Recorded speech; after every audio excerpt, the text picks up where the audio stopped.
नमस्कार सर। सच सर। क्या नाम है आपका? आदित्य दास। कहाँ से आए हैं सर आप? मैं उत्तराखंड की राजधानी देहरादून कौलागढ़ में मेरा निवास स्थान है। सर, संत रामपाल जी महाराज से नाम दीक्षा कब ली आपने? मैंने 18 नवंबर सन 2012 में गुरुजी से दीक्षा ली, संत रामपाल जी से। सर, संत रामपाल जी महाराज से नाम दीक्षा लेने से पहले आप क्या भक्ति साधनाएं करते थे? गुरुजी से नामदान लेने से पहले मैं दुर्गा माता को मानता था और काफ़ी ज़्यादा मानता था। घर वाले हमारे यहाँ हनुमान जी की पूजा होती है, घर वाले कहते थे हनुमान जी को पूजो। मेरा मन कहीं नहीं टिकता था, मैं दुर्गा जी को मानता था। और एक बार ऐसा हुआ कि नवरात्रि का मैंने 9 दिन का व्रत रखा हुआ था और मेरे मन में आया कि मैं श्रीमद् देवी भागवत का सप्तशती तो हमेशा से पढ़ता था कि श्रीमद् देवी भागवत पढ़ूँ पूरी। मैं हरिद्वार जाके हिंदी की श्रीमद् देवी भागवत लाया। जब उस किताब को मैंने पढ़ना शुरू करा तो उसमें मन में काफ़ी शंकाएं पैदा कर दी मेरे। जैसे उसमें ब्रह्मा विष्णु महेश के बारे में था कि वो उनके पुत्र हैं, वो मेरे दिमाग में क्लिक हुआ। फिर उसमें पढ़ते पढ़ते जब किताब का एंड आने लगा तो देवी जी कहने लगती है कि मेरी भी पूजा करनी बेकार है, मेरे से ऊपर कोई और है, उसकी पूजा करनी चाहिए। तो मेरे मन में ये शंका पैदा हो गई कि मैं देवी की पूजा ना करके किसकी पूजा करूं। इस चीज़ को लेकर मैं परेशान हुआ और दुर्गा जी ने उसमें इति इति करके उस ग्रंथ को बंद कर दिया। ना उसमें ये जानकारी दी गई कि हमें किस ग्रंथ में जाना है या हमें किस ग्रंथ को पढ़ना चाहिए। इस चीज़ को लेकर मैं काफ़ी परेशान रहा और वैसे भी आर्थिक स्थिति कमजोरी थी तो कुछ समझ में नहीं आ रहा था और जो दुर्गा जी के मैं पूजा कर पा रहा था वो भी शंका में जो है छूट गई। सर, आपने बताया कि पहले आप देवी देवताओं की पूजा करते थे, दुर्गा जी की भी पूजा करते थे, तो इन सब भक्ति से आपको क्या क्या लाभ हुए? साहब, लाभ तो समझ में नहीं आया क्योंकि आर्थिक स्थिति उस टाइम बहुत कमज़ोर थी मेरी। मतलब एक जूता मेरा टूट जाता था तो उसके नीचे 3 बार सोल रिपेयर करवा लेता था मैं। उस टाइम मेरा इलेक्ट्रिकल का काम चल रहा था, इलेक्ट्रिकल मेंटेनेंस का काम करता था मैं। काफ़ी परेशान रहा और दुर्गा जी की पूजा करते करते मैं ये कंफ्यूज हो गया कि किसकी पूजा करूं। मैंने पूजा पाठ सब बंद कर दिया था। फिर मेरी स्थितियां ख़राब थी ही, मुझे लगने लगा मैं पूजा पाठ छोड़ दिया, शायद इस वजह से मेरी स्थिति ख़राब हो रही है। और मैंने दोबारा दुर्गा जी की पूजा करनी शुरू करी। उसी बीच में मेरा इलेक्ट्रिकल का काम जो है वो भी बंद हो गया। मैंने दूध की डेयरी का काम शुरू करा, उसमें भी मेरे को 4-5 लाख का घाटा चले गया। मेरे को जो है पेट में इन्फेक्शन हो गया, काफ़ी ज़्यादा मैं परेशान हो गया। मुझे समझ नहीं आ पा रहा था मैं क्या करूं। तो धीरे धीरे ये परेशानियां बढ़ती चली गई, आर्थिक स्थिति काफ़ी कमज़ोर हो गई। 10-12 लाख का मेरे ऊपर कर्जा आ गया। मैंने इन्फेक्शन के लिए इलाज कराया, 4 साल मेरा इलाज चलता रहा और इलाज के दौरान डॉक्टर ने मुझे वज़न उठाने के लिए बिल्कुल मना कर दिया, बिजली का काम करने के लिए मना कर दिया। स्थिति ये हो गई थी कि ज़रा सा धूल मेरे हाथ पैर को भी टच करती थी तो मेरे को पूरा इन्फेक्शन हो जाता था, बॉडी पे लाल धब्बे पड़ जाते थे। वज़न उठाना बिल्कुल मना कर दिया था जिसके कारण मेरे पूरा काम बंद हो गया था और 4 साल में कर्ज में ही इलाज कराता रहा, कोई फ़ायदा नहीं मिला उससे। पेट में खाना हजम ही नहीं होता था, खाता था पोटी जाता था, पेट में दर्द रहता था हर वक्त और खून आना शुरू हो गया था। और ऐसे ही पूजा करते रहे हम और पिछले काफ़ी समय से हमारे मम्मी पापा जैसे हनुमान जी को और देवी दुर्गा को मानते आ रहे थे।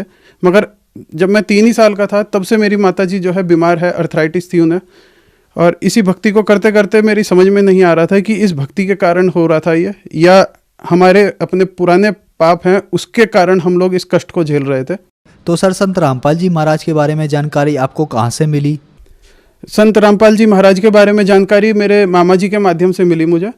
मेरे मामा जी का एक दिन फ़ोन आता है मेरे पास। उस दिन मैं घर पे बैठा हुआ था और सोच रहा था क्या करना चाहिए क्योंकि मेरा शरीर किसी काम का नहीं बचा था, चलने फिरने से लाचार हो गया था, काफ़ी मैं कमज़ोर हो गया था बहुत।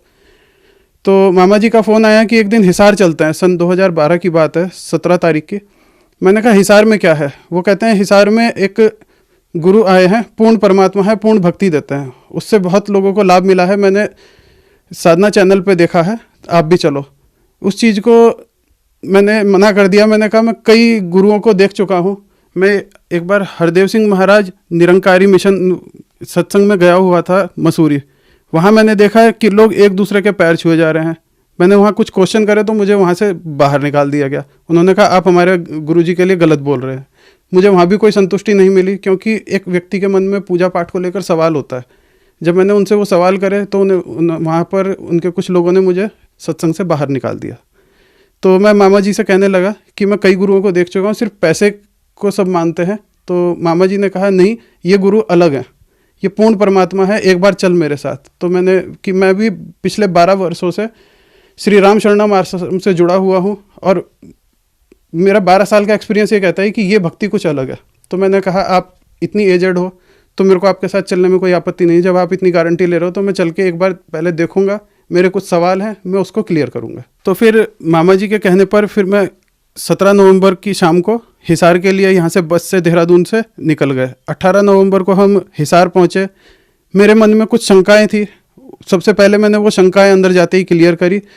मेरे क्वेश्चन थे, क्योंकि मेरे दिमाग में यही क्वेश्चन थे कि कौन पूर्ण परमात्मा है जिसकी भक्ति करनी चाहिए, जिसके लिए श्रीमद् देवी भागवत में लिखा हुआ है कि आपको उसकी शरण में जाना चाहिए। वहाँ जा कर के मेरा ये डाउट दूर हुआ, क्लियर करा। फिर वहाँ पर हमारे को खाना खिलाया, प्रसाद दिया, और शाम को गुरुजी के दर्शन हुए, आशीर्वाद मिला, नामदान मिला। सर, संत रामपाल जी महाराज से नाम दीक्षा लेने से पहले ही आपने ये क्लियर किया कि पूर्ण परमात्मा कौन है, और उसके बाद आपने नाम दीक्षा ली, तो क्या आपको कोई लाभ भी प्राप्त हुए? संत रामपाल जी से दीक्षा लेने के बाद मुझे बहुत से लाभ प्राप्त हुए। जब मैं 18 नवंबर को संत रामपाल जी के पास दीक्षा लेने गया था तो वहाँ मैंने देखा एक दान पात्र है। मेरी अपनी जेब मैंने खंगाली तो सिर्फ 20 रुपया मात्र मेरी जेब में था। मेरे को बड़ी शर्म आई कि मैं 20 रुपये डाल रहा हूँ, मेरा इंसान होने का कोई मतलब वजूद ही नहीं बचा था। फिर भी मैंने चुपचाप से चोरी छुपे, मैंने कहा कोई देख ना ले, मैंने दान पात्र में किसी तरह से 20 रुपया डाला, और मैंने संत रामपाल जी से आशीर्वाद मांगा कि मेरा पूरा काम धंधा सब चौपट हो चुका है, आप मुझे आशीर्वाद दें जिससे मेरा काम अच्छा चले। वहाँ मैंने संत रामपाल जी को बताया कि मैं अभी पिछले 15 दिन पहले ही मार्केटिंग में मेरी जॉब लगी है। तो गुरुजी ने कहा या तो जॉब छोड़ दो, संत रामपाल जी ने। मैंने कहा महाराज आप कैसे कह रहे हैं कि आप जॉब छोड़ दें? मैंने कहा अभी तो मेरी जॉब लगी है, इससे पहले 4 साल मेरा पूरा बर्बाद हो गया है, 10 लाख का मेरे ऊपर कर्जा है। उन्होंने कहा फिर एक काम करियो, झूठ अगर ना बोल सके मार्केटिंग के काम में तो ज़्यादा अच्छा है। मैंने कहा झूठ मैं बिल्कुल नहीं बोलूँगा। वहाँ से मैं बाहर आया, मैंने मामा जी से कहा कि महाराज, संत रामपाल जी महाराज कहते हैं झूठ मत बोलना, मगर मार्केटिंग में अक्सर सीनियरों से मैंने सुना है कि झूठ बोल के ही काम चलता है। मेरे मामा जी कहते हैं जो महाराज ने कहा तुम उसको मानो, क्योंकि वो पूर्ण परमात्मा है, वो जो कहेंगे सही कहेंगे। मैंने उनकी आज्ञा को पालन किया।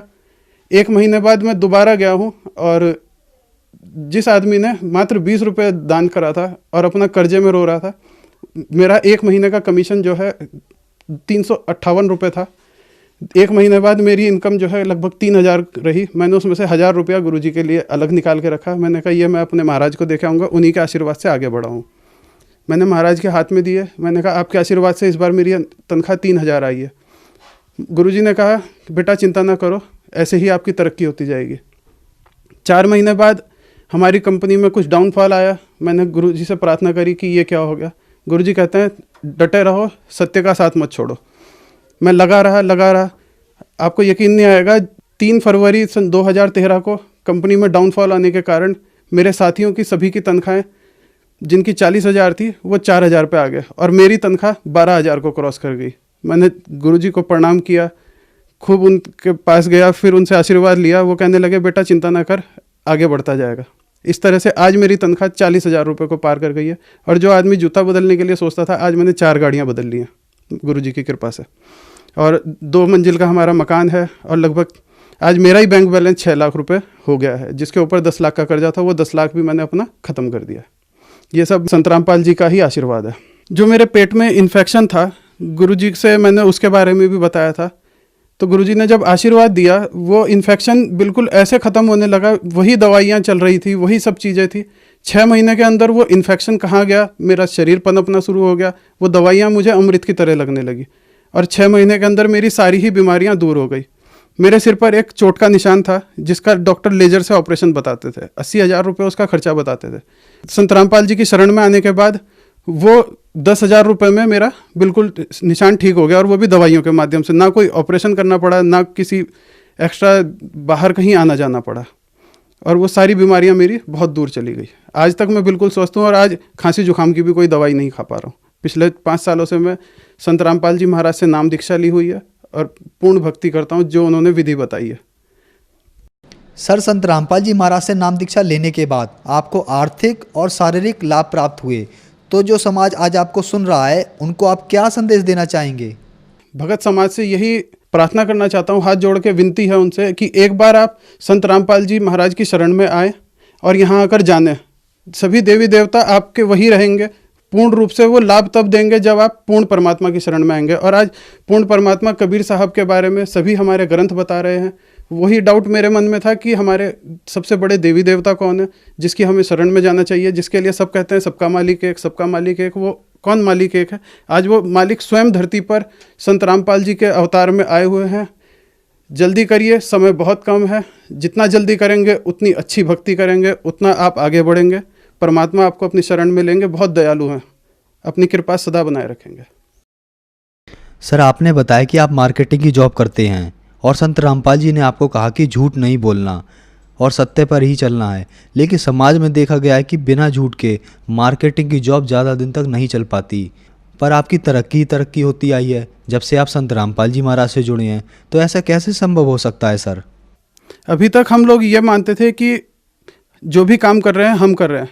संत रामपाल जी के पास आने के बाद जो संत रामपाल जी ने मंत्र दिए, उन मंत्रों वेद अनुसार वो मंत्र हैं, हमारे ग्रंथों के अनुसार वो मंत्र हैं। उन मंत्रों के आधार पे हमने भक्ति करी। उस भक्ति का ये लाभ मिला कि मैं किसी व्यक्ति को कोई बात सच बता देता था, जिससे लोग, हमारी कंपनी के और लोग सोचते थे, मेरे साथी कार्यकर्ता, कि इस बात को बताने से हो सकता है कस्टमर हमारा टूट जाएगा। मगर जब मैं वो बात कस्टमर के सामने बिल्कुल सच्चाई के साथ रखता था, बिल्कुल सही बातें बताता था, तो वो एक तरीके से ऐसा होता है जैसे पूर्ण परमात्मा ही मेरे लिए काम कर रहे हैं। वो व्यक्ति मेरे को कोई जवाब नहीं देता था, बल्कि मेरी बात पे एग्री हो जाता था और मेरे पास काम और ज़्यादा बढ़ जाता था। तो पूर्ण परमात्मा ही मेरे लिए काम कर रहे थे, मैं तो सिर्फ अपनी भक्ति नियम से कर रहा था। सर, संत रामपाल जी महाराज से नाम दीक्षा लेने के बाद आपको बहुत से लाभ प्राप्त हुए, तो जो श्रद्धालु संत रामपाल जी महाराज से नाम दीक्षा लेना चाहे वो कैसे नाम दीक्षा ले सकता है? संत रामपाल जी महाराज से नाम दीक्षा लेने का बहुत ही आसान तरीका है। कई चैनलों पर संत रामपाल जी महाराज के सत्संग चल रहे हैं। उन सत्संग के दौरान नीचे एक पट्टी चलती है जिस पर नंबर आते हैं। उस नंबर को आप नोट करें, उस नंबर पे बात करें। उस नंबर पे बात करके आपको आपके पास के कोई भी नामदान सेंटर के बारे में बता दिया जाएगा। वहाँ जाकर आप नामदान लेकर के पूर्ण रूप से भक्ति कर सकते हैं। सर, संत रामपाल जी महाराज आज जेल में है और लोगों का ये कहना है कि संत रामपाल जी महाराज अब जेल से बाहर नहीं आएंगे, आपका क्या कहना है? सर, ये तो लोगों की अपनी सोच है कि वो बाहर आएंगे या नहीं आएंगे। परमात्मा अपनी लीला करते रहते हैं।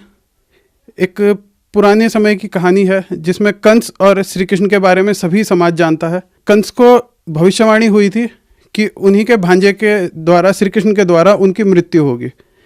कंस ने खूब नहीं चाहा कि कृष्ण पैदा हो या बचे। उन्होंने अपने साम्राज्य के सभी बच्चों को मरवा दिया। फिर भी श्री कृष्ण ने जेल में जन्म लिया और उन्हीं के, श्री कृष्ण के हाथों कंस की मृत्यु हुई। कंस ने नहीं चाहा था कि उसकी मृत्यु हो, मगर परमात्मा जो चाहते हैं वही होता है। आज सभी नकली धर्मगुरु, मीडिया हो गई या राजनीतिक लोग जो ये चाह रहे हैं कि ये सद्भक्ति समाज में ना फैले, ये उनके ना चाहते हुए भी समाज में ज़रूर फैलेगी। सारा विश्व संत रामपाल जी महाराज की शरण में आएगा, उनसे नामदान लेगा और एक पूर्ण परमात्मा की भक्ति करेंगे। ये बातें कई भविष्यवाणियों में बताई गई हैं, कई भविष्यवक्ताओं ने जानकारी दी है और आज वो सभी भविष्यवाणियाँ संत रामपाल जी महाराज पर पूर्ण रूप से पूरी हो रही है। और आपके देखते देखते ये पूरा समाज संत रामपाल जी महाराज की शरण में आएगा और पूर्ण परमात्मा कबीर साहब की भक्ति करेगा। धन्यवाद। सत साहिब।